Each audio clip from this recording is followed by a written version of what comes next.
I've always been resilient in different ways, but when it came to like creative and business stuff, I never would have associated that as one of my qualities.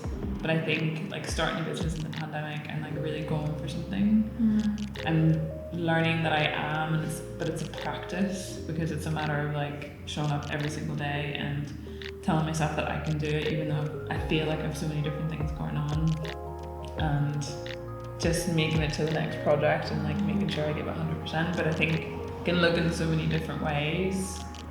But for me, I think it's just showing up every day is like my practice right now. Yeah. I think, resilience again, I think it's like confidence. I think it's something you can learn, and people think they're either resilient or they're not, but it's showing up every day, it's experiencing stuff, realising that you'll survive anyway, and finding better ways to kind of navigate it, and I suppose having that determination.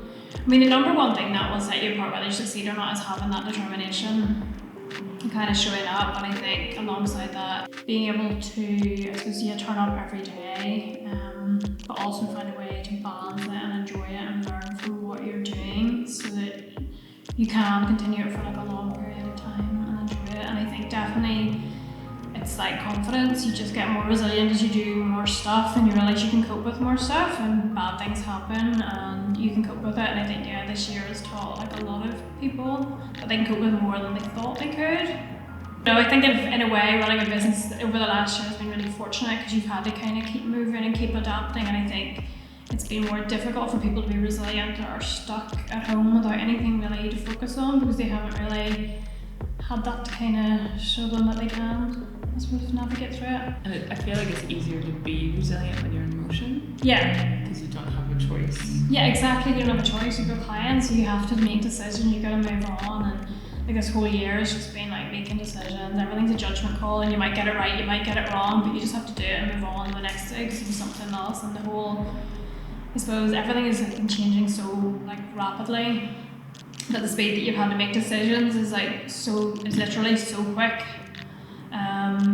So all this taking weeks or months to think about things is just not being possible. And like every time you're like, oh, I just can't take any more, there's like something else comes at you. And I think like that, and we've all coped through it, so I think that shows how resilient. I mean, I think we're both resilient anyway, but this year is really. Yeah, and I feel like my bandwidth has expanded so much. Yeah.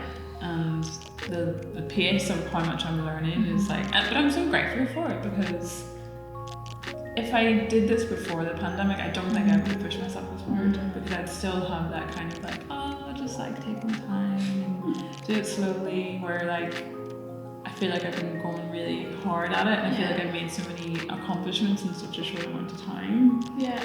And I don't think I would have pushed myself if I didn't have to. No. And I think, it's just like, and time as well. I mean, I've been in business longer, and I think that's the thing, you get more resilient. Like there's people now, like obviously get difficult customers with everything, and I used to be very like offended or upset by things, and now I just let it go, because there's just no point in letting it ruin your day. And there's like, you can definitely teach yourself, there's definitely mechanisms around that kind of thing, and not letting people and situations impact you, things are outside your control.